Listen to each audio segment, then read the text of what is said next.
मुख्यमंत्री माझी लाडकी बहीण योजना ज्या महिलांचे फॉर्म रिजेक्ट झालेले आहेत, आता ते रिजेक्ट झालेले फॉर्म एडिट करण्यासाठी ऑप्शन अवेलेबल होऊ लागला आहे। यासाठी जर तुम्ही नारी शक्ती दूत या ॲपवर तुमचा अर्ज भरला असेल तर ते ॲप आधी प्ले स्टोअरमध्ये जाऊन अपडेट करा। ॲप अपडेट झाल्यानंतर त्यावर तुमच्या मोबाईल नंबर आणि OTP द्वारे लॉग इन करा। लॉग इन झाल्यानंतर जिथे केलेले अर्ज असा ऑप्शन दिसत आहे त्यावर क्लिक करा। म्हणजे तुम्ही जो अर्ज जमा केला असेल त्या अर्जाची संपूर्ण माहिती दाखवली जाईल।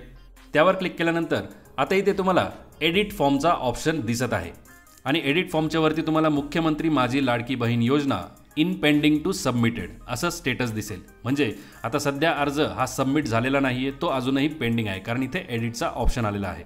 त्याचप्रमाणे ज्यांच्या अर्जावर SMS व्हेरिफिकेशन पेंडिंग असे देखील दिसत आहे त्यांना त्याच SMS व्हेरिफिकेशन पेंडिंगच्या बटनवर क्लिक करायचे आहे।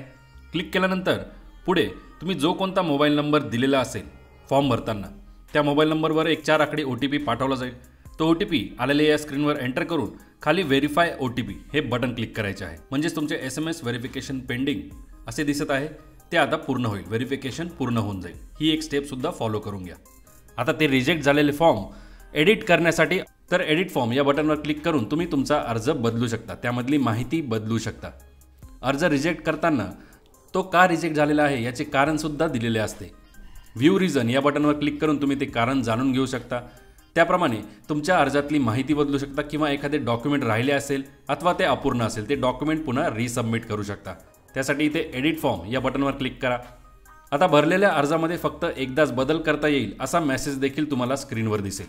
त्याच्यामुळे ही संधी जरी तुम्हाला मिळाली तरी ती शेवटची असणार आहे। त्यामुळे या अर्जामध्ये जे काही तुम्हाला बदल करायचे असतील ते बदल एकदाच करता येतील। त्यामुळे काळजीपूर्वक हा अर्ज व्यवस्थित बघा, काय बदल करायचे आहेत ते आधी जाणून घ्या। तसेच फॉर्म का रिजेक्ट झाला याचेही कारण जाणून मगच तुमचा अर्ज अपडेट करण्यासाठी घ्या।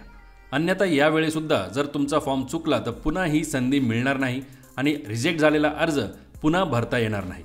त्यावर ओके क्लिक करा। आता या अर्जामध्ये जे काही बदल करायचे असतील ते तुम्ही बदल करून, तसेच त्यामध्ये काही डॉक्युमेंट चेंजेस मागितले असतील ते डॉक्युमेंट अपडेट करून ते अपलोड करायचे आहेत।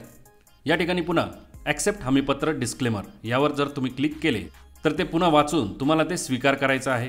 स्वीकार केल्यानंतर माहिती अपडेट करा या बटनवर तुम्हाला क्लिक करायचे आहे, ज्यामुळे तुमची जी माहिती असेल ती भरली जाणार आहे, ती अपडेट केली जाणार आहे आणि तुमचा अर्ज हा पुन्हा रिसबमिट केला जाणार आहे। तर अशा प्रकारे आता नारी शक्ती दूत या ॲपमध्ये जाऊन तुम्ही तुमचा अर्ज हा रिसबमिट करू शकता, तो एडिट करू शकता। लवकरात लवकर ॲप अपडेट करा आणि तुमचा अर्ज एडिट करून तो रिसबमिट करा। म्हणजे येणाऱ्या 3ऱ्या टप्प्याचे पैशांचे वाटप सुरू होण्यापूर्वी तुमचा अर्ज मंजूर केला जाईल आणि त्याचे पैसे तुम्हाला तुमच्या अकाउंटमध्ये मिळतील। धन्यवाद। जय हिंद, जय महाराष्ट्र।